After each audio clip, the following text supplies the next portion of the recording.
Hello everyone. We discussed on how the political influences of advertisements takes place in the last discussion. Today we will be discussing about constructing the Indian consumer. Two questions which we will ponder upon first in order to move forward as to how Indian consumer is different as compared to the Western consumer, and it is very intriguing to note the kind of studies that have come around it.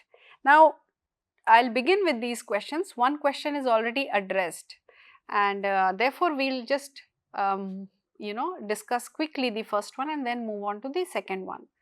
In the initial days of Cola War, why did Coca-Cola stumble in India despite its global dominance? Now we know that Coca-Cola saw its exit in the 1970s because of certain reasons, because of some policies. RBI kind of declined its presence, and we saw the involvement of also George Fernandez to an extent, whether or not it's true, but it was there in the news. Now this cola wars made the world wonder how in India Coca-Cola in a way failed for certain amount of time, as we can say, right? So we can understand the Indian consumer or customer, as we note, it's not same as the rest of the part of the world. Also because India being such a diverse country with diverse tastes, with diverse languages, so this being one of the reason, Indian popular imagination is cannot be situated parallel to the Western consumer. And next we have, why did MTV fail with its standardized global content to capture the Indian market? So initially MTV did not do well. The reason being that they were giving in or bringing in uh, standards of global content, which Indian consumer was not familiar with. So in a way they got inspired from Star. So Star initially, when it came to India in the 1990s, we see that they took the help of Z, okay, and Z helped them to launch themselves or cater to the Indian audience, because Z had when Z came, Z already knew about the Indian customer or the Indian consumer, the taste and everything, right? So therefore, in collaboration with Z, Star was able to cater to the Indian audience. So MTV in a way learned from Star, and then we see that they rebranded themselves. They came up with content which was more Indianized in nature, and then MTV took on to different trajectory altogether, that we know it's still one of the leading music channels in India.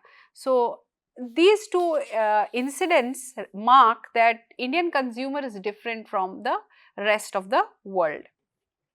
Now we are like that only. Now why this statement, we are like that only, coming from Rama Bijapurkar in this book called the Ad Katha, this story of the Indian advertisement. Now Indian customer has its own way, Indian consumer has its own way of uh, looking at things, buying things, getting prepared for the market. So these things do not uh, parallel with the Western theories of advertisements.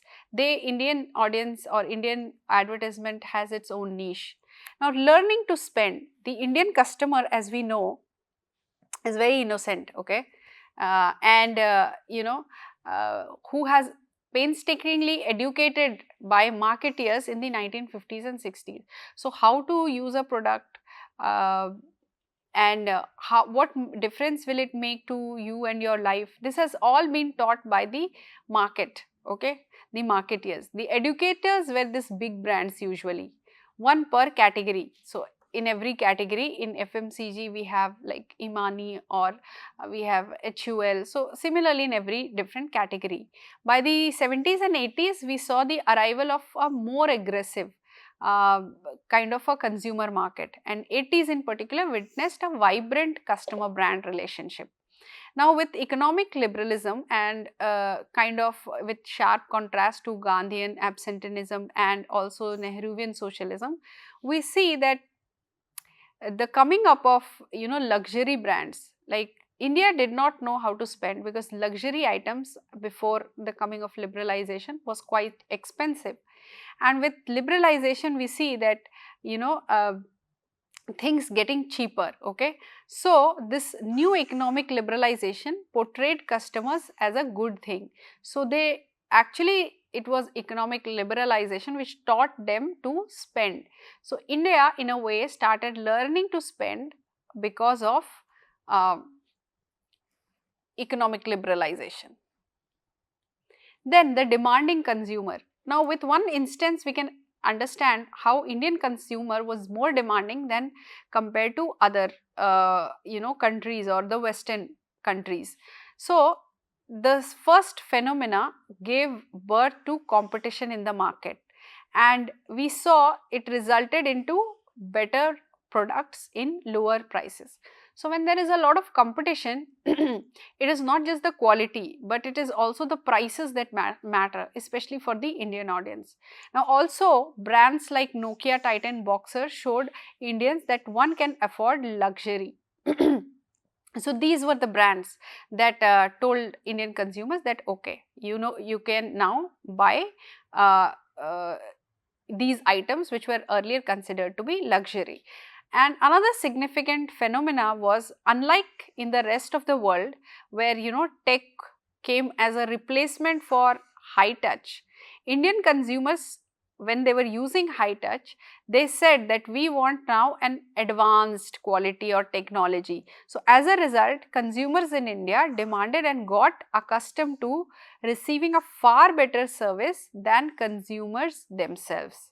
So it is very interesting to note the changing dynamics of the consumer. So initially they were learning to spend, and now they have become very demanding consumers. The cell phone revolution. Now, anthropologist Shiv Vishwanathan has observed that the cell phone in India, the automobile was in America. So it is as important as automobile in America, right? So this became transformative, and it became the central nervous system of India. And now you see how telemarketing get installed in through this cell phone revolution. You get calls every now and then. People often activate DND when then we see that we get these telemarketing calls. India regarded technology as a great leveler. So it was technology which kind of brought India with the same in the same stage as other global leaders. Availability of cheap data, not mentioned in the article, but we have already discussed how it has changed and shaped the Indian consumer in other formats of popular culture. We can kind of mention and say that is something that had increased a huge spike in online consumerism with the coming of e-platforms like e-commerce companies. Also we see how it has spiked and grown because now we have uninterrupted data. This phenomena was also known as geo effect, has been theorized by many scholars. It was Geo and also Airtel. Now comes the sophisticated consumer. Now from learning to spend and then to becoming, the demanding consumer, now we have the sophisticated consumer. Now this sophisticated consumer has purchasing power, okay. It is the new middle class and has new consumer logic for purchasing. Now it is like they want to this new middle class wants to upgrade, right? It's not like coming from necessity, but it is because they want to upgrade themselves. So you see how the dynamics of the customer is changing, and it is making the customer more sophisticated. So with the emergence of this shopping centers and mall, the middle class shopping destinations have also changed, and India's consumer economy, as we see, is now more self-employed, and a heterogeneous assortment of IT professionals, shopkeepers and small scale entrepreneurs, owners and also there. Now this consumer economy that India boasts of or talks about is only not fueled by the government but other private sectors as well.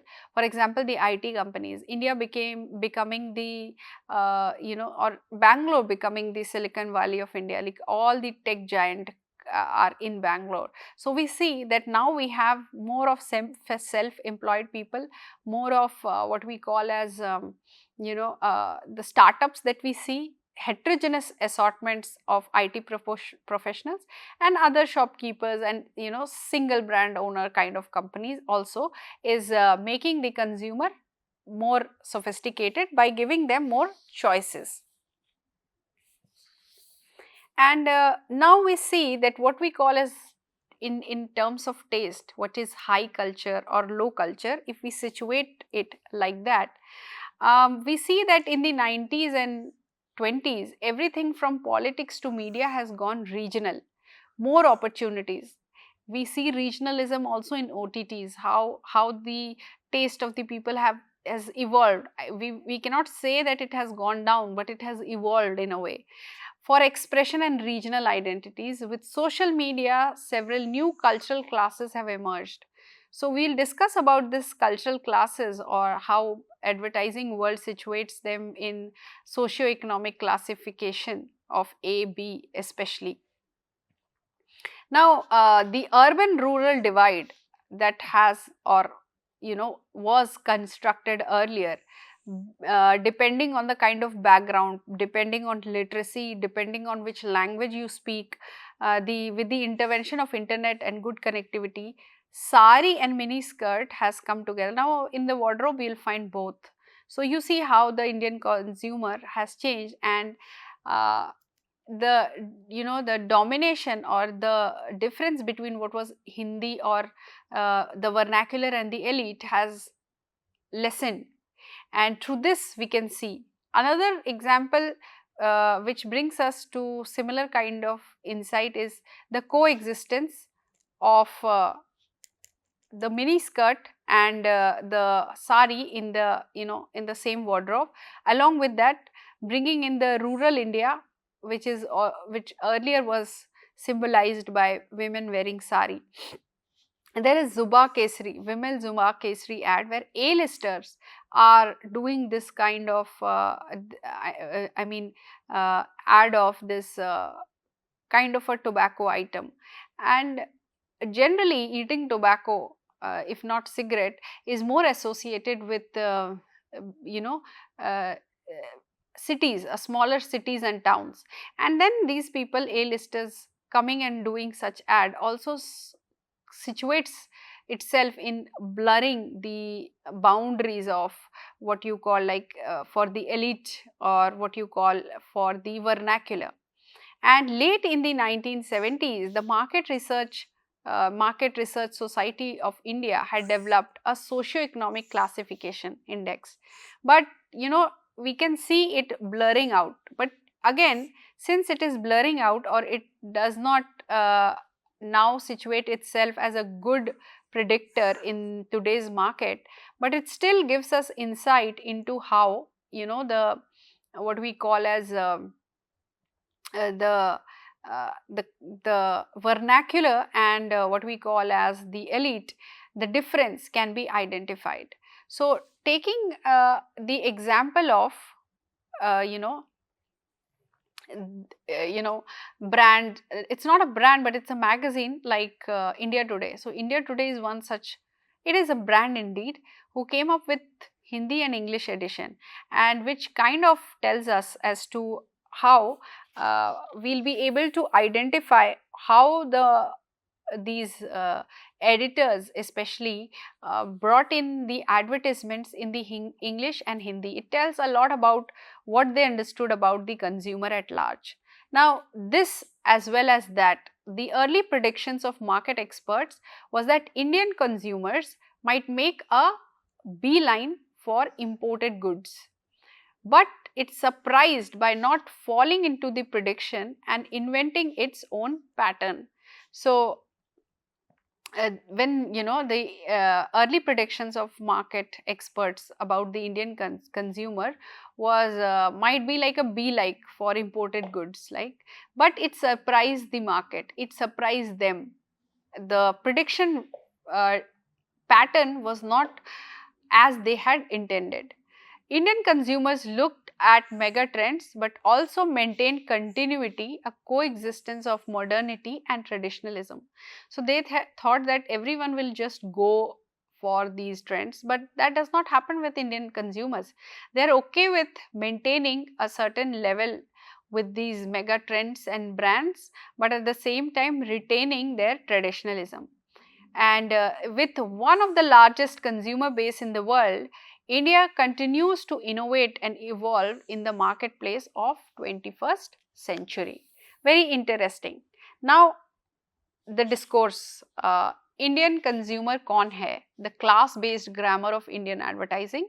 So, this is basically based on India Today's uh, publications that came around the 1990s, on the basically leading towards the after 1995. So Julian Kaila and Mark Elson has done a study. Of course, when you are evaluating the data of the 1990s and you try to build an idea around the consumer of now, it will not help, but it can tell us what the the market giants like India Today in terms of magazine thought, especially in print, what to give to the vernacular public and what to give to the elite. So, this class based distinction kind of is very intriguing to note and watch at the same time. Now, the Indian advertising, as we know, differentiates between the English speaking and they are basically called the socio-economic class or classification, that is A, and the vernacular is the section, that is B, and there is also a C, but basically we are trying to focus on A and B. So, A is cosmopolitan, well-traveled Western media consumers, and B is wealthy but locally oriented vernacular media consumers. An example taken is India Today, the Hindi and the English. Now, what were the advertising strategies for both A and B? So, they say that the A targeted with aspirational Western themes ad, and B marketed with more accessible, culturally familiar products.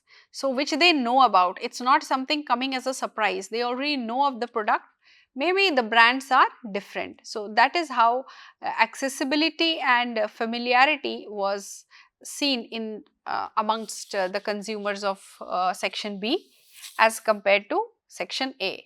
Now, challenges in representation, of course, the makers or makers or editors of India Today also underwent some sort of challenges.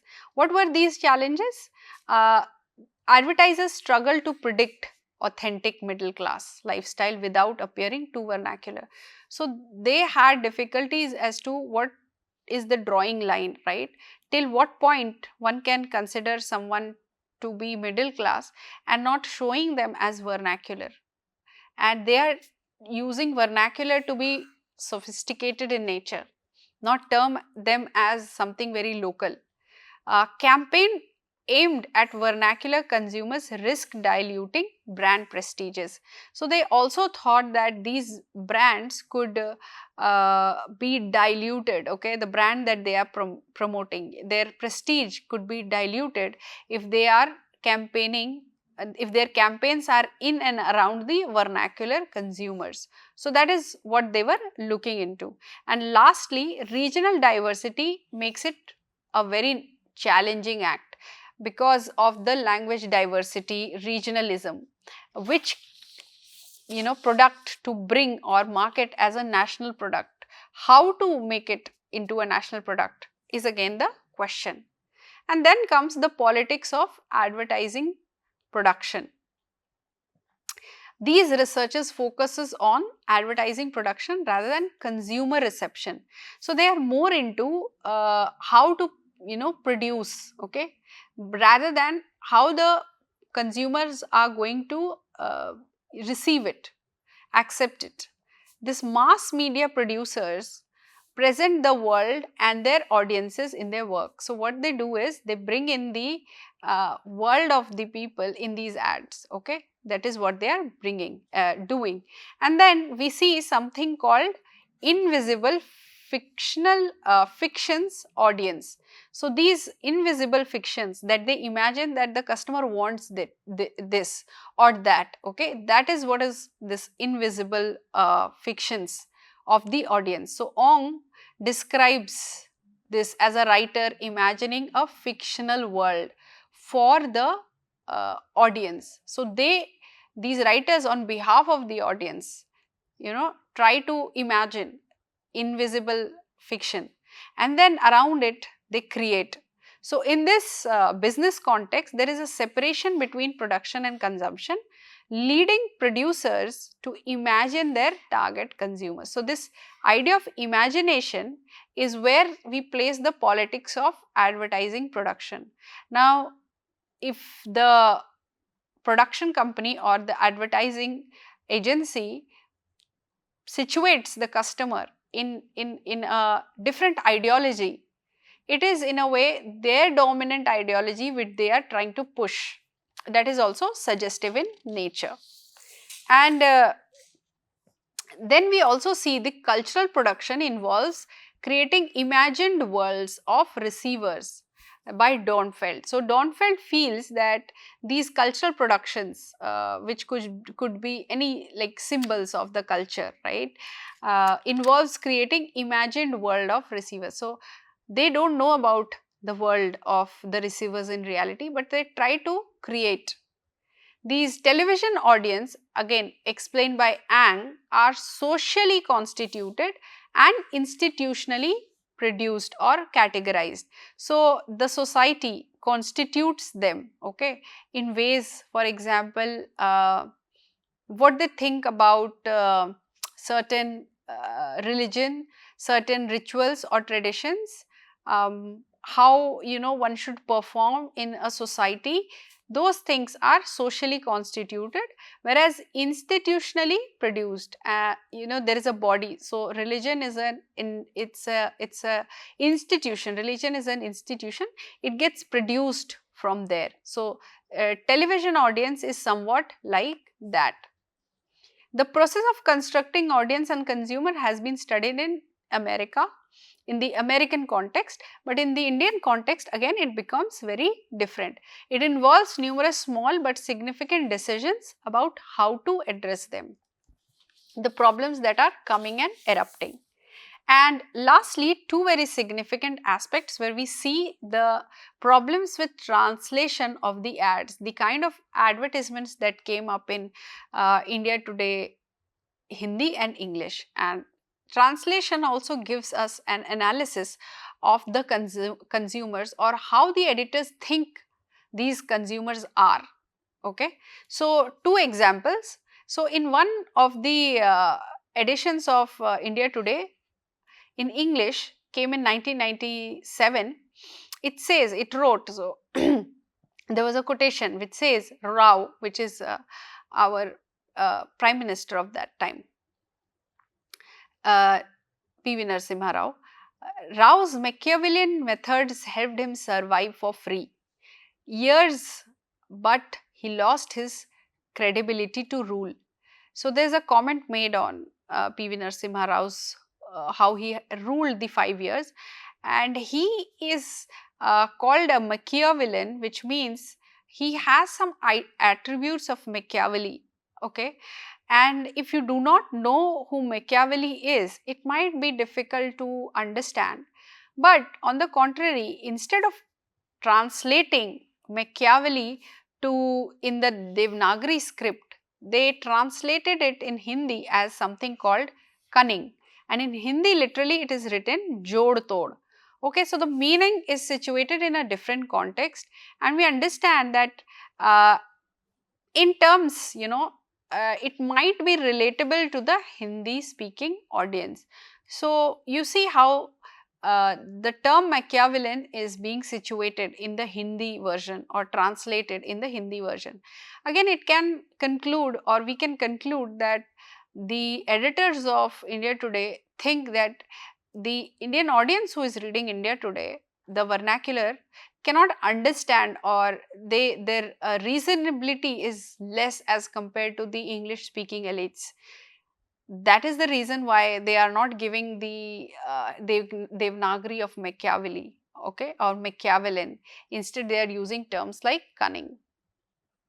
And another example regarding this is the example of the first of these two, strategies to select translation occurs in the opening line of this editorial, and it says on the comment page, reflects on the political sartorial trend since Prime Minister Mr. Rajiv Gandhi's late 1980s tenure, and it is written during the Gucci years of Rajiv Gandhi, when homespun acquired designer status. The dustbins were full of Gandhi caps. Now it is khadi time again, and congressmen are returning back to scrap, rummaging of abandoned headgear. Now, this came in 1997 in Times of India, and in the Hindi translation, the words like Gucci and homespun acquired designer has been translated. So, in Hindi, it seems that they have used modernist era for Gucci, and they have used, khadi time again as with acquired designer status with color with modernity. So the terms have been replaced by the undertones of different meaning altogether. How Gucci is placed with luxury, in what sense they have used it as in the modernist era. Modernist era could mean so many of the things, right? So it doesn't situate itself with the understanding of the usage of the term Gucci. But in Hindi again, they have used terms like Adhuniktavadi, and the with acquired designer status, they have used Adhunikta ka rang chadha diya. So we see the translations again are situated in such a manner that they agree in a way that the vernacular people, for them, understanding these things and comprehending might be difficult, and therefore they are using whatever is closer but not exact.